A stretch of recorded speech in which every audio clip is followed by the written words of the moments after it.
Welcome students, मैं M Kumar Singh, chemistry instructor. फिर से आपको एक इलेक्ट्रोकेमिस्ट्री का एक नया वीडियो बना रहा हूँ। इसमें जो है आज हम लोग वोल्टाइक या गैल्वेनिक सेल के बारे में पढ़ने वाले हैं। हाँ, तो वोल्टाइक या गैल्वेनिक सेल जो है सेल का एक टाइप होता है। सेल या इलेक्ट्रोकेमिकल सेल दो प्रकार के होते हैं।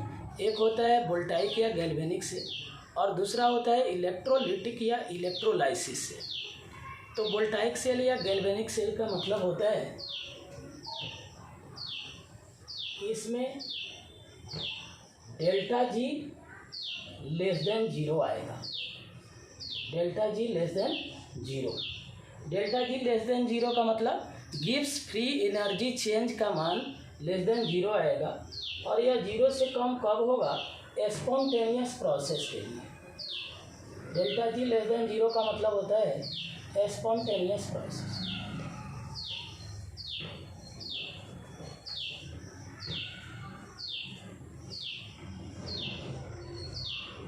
एक्चुअली दो प्रकार के सेल या इलेक्ट्रोकेमिकल सेल होते हैं। वोल्टाइक या गैल्वेनिक सेल में रेडॉक्स रिएक्शन खुद होता है और उससे केमिकल एनर्जी जो है जो रिलीज होती है वह इलेक्ट्रिसिटी उससे प्रोवाइड होती है। That means chemical energy electrical energy में कन्वर्ट होती है। मतलब गैल्वेनिक सेल के अंदर डेल्टा जी का मान लेस देन जीरो होगा। दैट मीन्स यहाँ खुद रेडॉक्स रिएक्शन होगा। लेकिन इलेक्ट्रोलिटिक सेल में delta G greater than zero होता है और वहाँ खुद रेडॉक्स रिएक्शन नहीं होती। बाहर से बैटरी से इलेक्ट्रिसिटी पास कराने पर वहाँ रेडॉक्स रिएक्शन ऑकर करती है। तो आज हम लोग को यहाँ देखना है working function of galvanic cell. तो हम लोग एक सिमेट्रिक डायग्राम ड्रॉ किए हैं।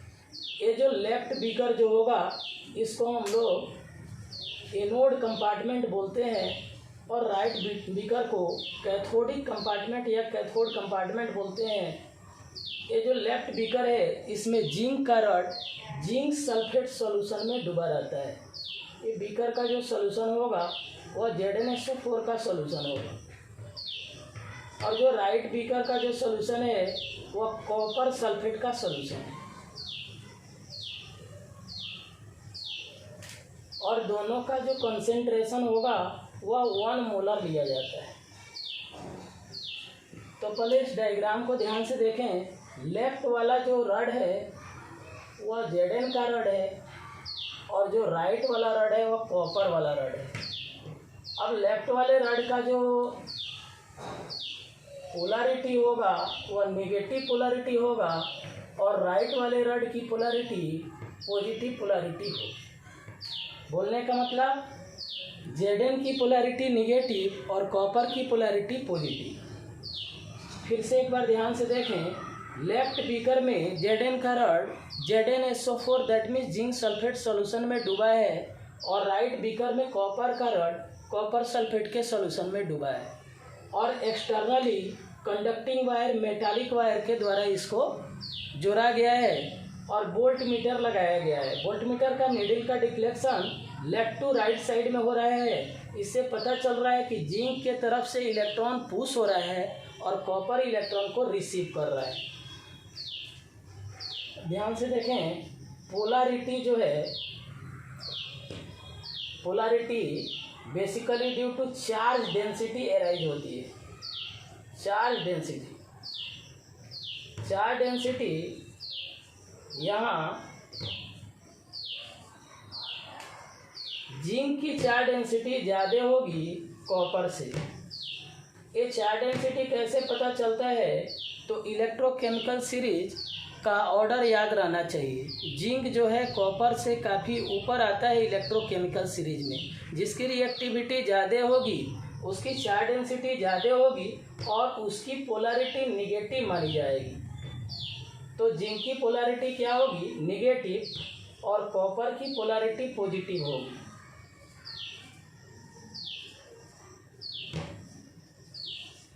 कॉपर की पोलैरिटी कैसी होगी? Positive polarity.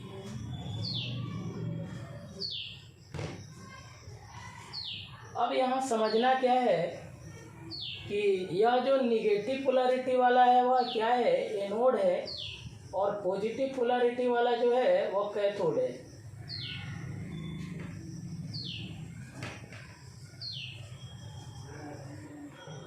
एक्चुअली क्या है कि जैसे जैसे टाइम पास होगा तो यह Zn जो है, Zn का रॉड घुलना चालू करेगा, चूँकि Zn पर Zn एटम 2 इलेक्ट्रॉन लूज करेगा, जिससे एक Zn डबल प्लस सॉल्यूशन में जाएगा। एक्चुअली पहले से लेफ्ट बीकर में ZnSO4 का सॉल्यूशन था, that means Zn double plus पहले से भी था, लेकिन एक्स्ट्रा Zn डबल प्लस आ रहा है। जिंक के घुल के Zn डबल प्लस बनने के चलते सॉल्यूशन में extra Zn double plus provide होगा। और राइट साइड के बीकर में copper double plus 2 electron receive करके कॉपर के रूप में जमा हो रहा है। तो जैसे जैसे समय बीतेगा Zn का रॉड नीचे से पतला होता जाएगा और कॉपर का रॉड मोटा होता जाएगा, क्योंकि एक्स्ट्रा कॉपर एटम उस पर डिपॉजिट हो रहा है। दैट मीन्स टाइम जैसे जैसे पास होगा तो लेफ्ट बीकर में क्या होगा, Zn डबल प्लस का कंसेंट्रेशन बढ़ जाएगा। लेफ्ट बीकर में क्या होगा, Zn डबल प्लस का कंसेंट्रेशन बढ़ जाएगा। और राइट साइड के बीकर में क्या होगा, कॉपर डबल प्लस का कंसेंट्रेशन घट जाएगा। कॉपर डबल प्लस के कंसेंट्रेशन के घटने का मतलब हुआ SO4 डबल माइनस के कंसेंट्रेशन का बढ़ना। तो ये आप बोल सकते हैं कि जैसे जैसे टाइम पास होगा तो लेफ्ट बीकर में Zn डबल प्लस का कंसेंट्रेशन बढ़ जाएगा और राइट बीकर में कॉपर डबल प्लस का कंसेंट्रेशन घट जाएगा। स्टूडेंट्स, पहले सॉल्यूशन जो है वह इलेक्ट्रिकली न्यूट्रल रहता है। दैट मीन्स ZnSO4 में Zn डबल प्लस और SO4 डबल माइनस दोनों की संख्या इक्वल होगी और उनका चार्ज बैलेंस रहता है। चूँकि Zn पर जितना पॉजिटिव चार्ज है उतना ही SO4 पर निगेटिव चार्ज है। राइट साइड के बीकर में भी copper double plus SO4 double minus की संख्या इक्वल होती है और चार्ज भी इलेक्ट्रिकली बैलेंस रहता है। बोलने का मतलब शुरू में जब सेल वर्क नहीं करता रहता है तो उस समय सॉल्यूशन इलेक्ट्रिकली न्यूट्रल होता है, बट जैसे जैसे रिएक्शन चालू होगा तो सॉल्यूशन जो है उसमें चार्ज क्रिएट हो जाएगा। दैट मीन्स लेफ्ट बीकर में Zn डबल प्लस का कंसेंट्रेशन बढ़ जा रहा है और राइट बीकर में SO4 डबल माइनस का कंसेंट्रेशन बढ़ जा रहा है। तो अब हम लोग को जब लेफ्ट बीकर में Zn डबल प्लस का कंसेंट्रेशन बढ़ जाएगा तो इलेक्ट्रॉन जो है वह Zn वाला रॉड इलेक्ट्रॉन को लूज करने की स्थिति में नहीं रह पाएगा। क्यों नहीं होगा, क्योंकि extra Zn double plus solution की तरफ जब आएगा तो पहले से जो Zn डबल प्लस है वो मचमोर होता है और वहाँ रिपल्सन फील होगा। रिपल्सन के चलते अब Zn रॉड फिर से घुलने की स्थिति में नहीं रहेगा। दैट मीन्स इलेक्ट्रॉन लूज नहीं कर पाएगा। वहीं दूसरी तरफ राइट साइड के बीकर में क्या होता है कि कॉपर डबल प्लस कुछ कॉपर के रूप में डिपॉजिट हो जाता है। दैट मीन्स सल्फेट आयन या निगेटिव चार्ज एक्युमुलेट हो जाता है सॉल्यूशन में, तो वह इलेक्ट्रॉन को रिसीव नहीं करना चाहेगा। दैट मीन्स लेफ्ट बीकर में Zn इलेक्ट्रॉन लूज नहीं करेगा और राइट वाले बीकर में यह इलेक्ट्रॉन वह रिसीव करने वाला नहीं रहेगा। दैट मीन्स इलेक्ट्रॉन का पुश होना या रिसीव होना जब बंद हो जाएगा तो इलेक्ट्रिसिटी जो है उसका फ्लो करना बंद हो जाएगा। दैट मीन्स यह सेल जो है अगर शुरू में इनिशियली तो वर्क करेगा बट इंस्टेंटेनियसली यह सेल वर्क करना बंद कर देगा। दैट मीन्स अगर यहाँ पर बल्ब लगाया जाए तो यह बल्ब जलेगा और इंस्टेंटेनियस रूप से वह बल्ब बुझ जाएगा। दैट मीन्स यह सेल परमानेंटली वर्क नहीं करेगा। तो इंटरनल सर्किट को पूरा करने के लिए एक इन्वर्टेड यू शेप्ड का ग्लास ट्यूब लगाया जाता है, जो हम लोग अलग से ऐसे बना रहे हैं। ये inverted U shaped glass tube होता है, इसको हम लोग सॉल्ट ब्रिज कहते हैं। इसका नाम क्या है, सॉल्ट ब्रिज। सॉल्ट ब्रिज क्या करता है, तो यह इलेक्ट्रिकली न्यूट्रल सॉल्यूशन को, बोथ कंपार्टमेंट के सॉल्यूशन को इलेक्ट्रिकली न्यूट्रल बनाने का काम करता है। इसमें इनर्ट इलेक्ट्रोलाइट रखे गए रहते हैं, जैसे KNO3 यहाँ पर लिया गया है। KCl, NH4Cl, NH4NO3, K2SO4 वगैरह का अगर पाउडर के साथ बनाया गया पेस्ट के फॉर्म में उसको लिया जाता है। अच्छा, इसको इनर्ट इलेक्ट्रोलाइट क्यों कहा जाता है?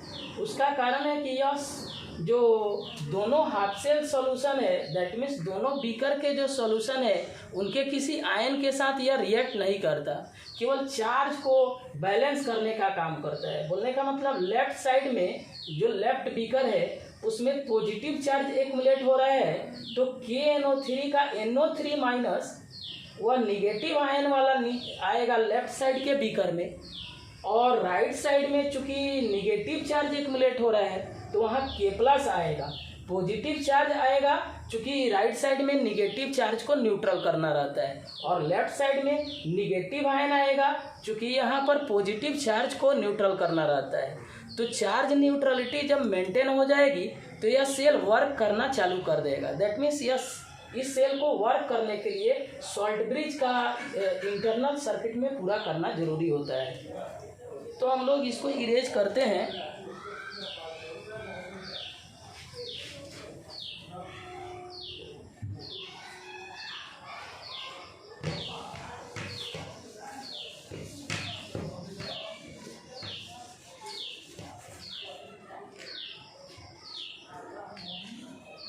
यहाँ पर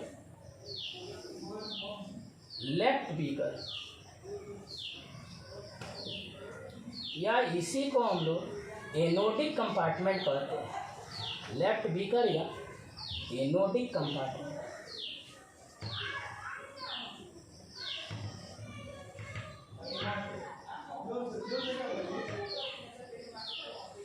और यहाँ पर कौन सा रिएक्शन होगा? Zn जो है, Zn सॉलिड 2 इलेक्ट्रॉन लूज करके Zn2+ में जाएगा और ये ऑक्सीडाइज हो रहा है। और राइट वाले बीकर में, जिसको कैथोडिक कंपार्टमेंट बोलेंगे,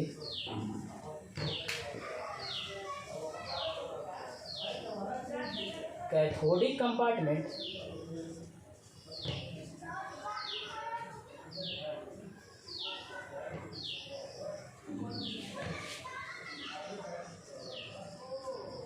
और यहाँ पर क्या होगा? कॉपर 2+ का एक्वस सॉल्यूशन ये 2 इलेक्ट्रॉन को गेन करेगा और कॉपर सॉलिड बनाएगा। इस दोनों इक्वेशन को, ये दोनों हाफ सेल रिएक्शन है, इसको ऐड करने पर नेट सेल रिएक्शन ऑब्टेंड होगा। Net cell reaction redox reaction होगा। जब दोनों इक्वेशन को ऐड करेंगे तो एक लेफ्ट वाले जो इक्वेशन है उसमें 2 इलेक्ट्रॉन राइट साइड में जुड़ा हुआ है, राइट वाले इक्वेशन में 2 इलेक्ट्रॉन लेफ्ट साइड में जुड़ा हुआ है। ये दोनों इलेक्ट्रॉन कैंसिल्ड हो जाएंगे और नेट रिएक्शन क्या आएगा? Zn solid plus copper double plus aqueous, और यह क्या देगा? Zn2+ aqueous plus copper solid.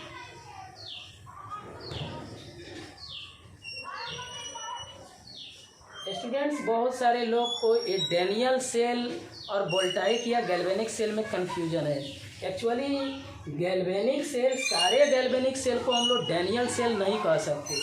जब Zn को एनोड के रूप में लिया जाए और कॉपर को कैथोड के रूप में लिया जाए, दैट मीन्स Zn रॉड अगर जिंक सल्फेट में डूबा हुआ है, कॉपर रॉड कॉपर सल्फेट में डूबा हुआ है, तो इस प्रकार का जो कंस्ट्रक्ट किया गया गैल्वेनिक या वोल्टाइक सेल होगा उसको डैनियल सेल कहा जाता है।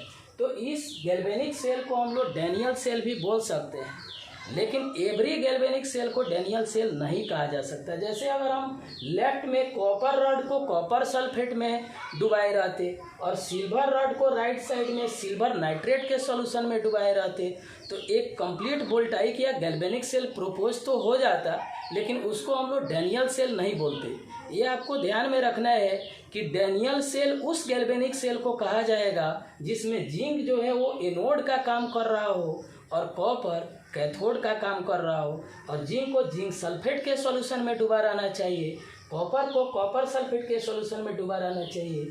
ऐसे कंडीशन में ये जब सेल ऑपरेट होगा तो इसका सेल पोटेंशियल जो होगा, सेल पोटेंशियल वह कितना आएगा, 1.10 वोल्ट आएगा।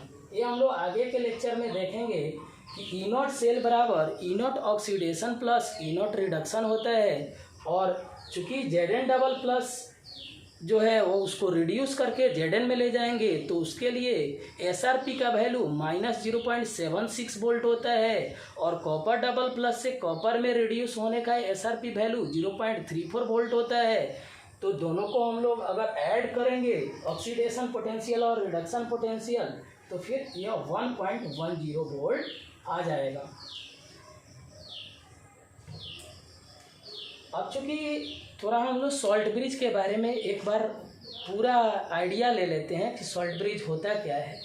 तो सॉल्ट ब्रिज एक प्रकार का inverted U shaped glass tube है जिसमें इनर्ट इलेक्ट्रोलाइट के रूप में KNO3, Ki, KCl, NH4Cl, NH4NO3, K2SO4 वगैरह का पेस्ट के फॉर्म में अगर पाउडर के साथ बने हुए पेस्ट के फॉर्म में उसे लिया जाता है, और इसका मेन काम होता है दोनों हाफ सेल सॉल्यूशन को इलेक्ट्रिकली न्यूट्रल बना के रखना। जब तक सॉल्ट ब्रिज नहीं लगा रहेगा तो इसका सेल वोल्टेज 0 शो होगा। सेल तभी वर्क करेगा जब सॉल्ट ब्रिज लगा रहे, क्योंकि चार्ज का इलेक्ट्रिकली सॉल्यूशन का न्यूट्रल होना रिक्वायर्ड है। अगर न्यूट्रल नहीं होगा तो लेफ्ट साइड से इलेक्ट्रॉन पुश नहीं होगा और राइट साइड इलेक्ट्रॉन रिसीव नहीं होगा। दूसरी बात क्या है सॉल्ट ब्रिज के बारे में कि सॉल्ट ब्रिज का जो लिया गया जो इलेक्ट्रोलाइट है उसका ions usually half cell solution के आयन के साथ कॉमन नहीं होता। एक और बात है कि वह जो सॉल्ट ब्रिज का जो इलेक्ट्रोलाइट का जो प्रोड्यूस होने वाला आयंस है वह सेल रिएक्शन में पार्टिसिपेट नहीं होता। वह बस केवल चार्ज को न्यूट्रल करने के लिए लिया गया रहता है, और वह कभी किसी आयन के साथ सॉल्यूशन के आयन के साथ रिएक्ट भी नहीं करता। फिर से एक और बात, अगला जो पॉइंट है उसको ध्यान दीजिएगा कि सॉल्ट ब्रिज के अंदर उस इलेक्ट्रोलाइट को प्रिफर्ड किया जाता है जिसमें कटायन और एनायन का साइज ऑलमोस्टली आइडेंटिकल होता है, क्योंकि ऐसे केस में आयनिक मोबिलिटी का मान सेम आता है। जितना कटायन की मोबिलिटी होगी उतनी ही एनायन की मोबिलिटी होगी। That means electric field applied करने पर जिस स्पीड या वेलोसिटी से कटायन माइग्रेट करे उतने ही वेलोसिटी या स्पीड से एनायन को माइग्रेट करना चाहिए, तभी इलेक्ट्रिकल न्यूट्रलिटी जो है एट सेम टाइम हो पाएगा।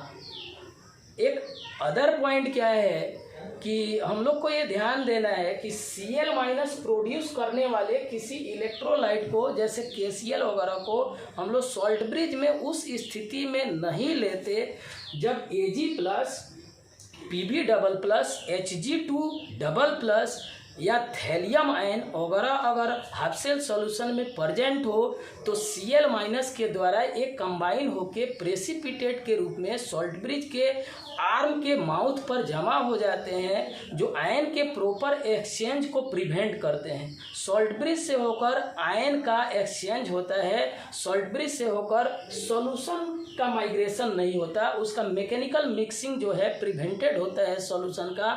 Only ions are exchange through salt bridge, electrons can never migrate through salt bridge, they are transfer from conducting wire as like metallic wire. और ये सॉल्ट ब्रिज का हम लोग को पूरा का पूरा कॉन्सेप्ट क्लियर हो गया। नाउ हम लोग लास्ट अगले लेक्चर में देखेंगे फिर।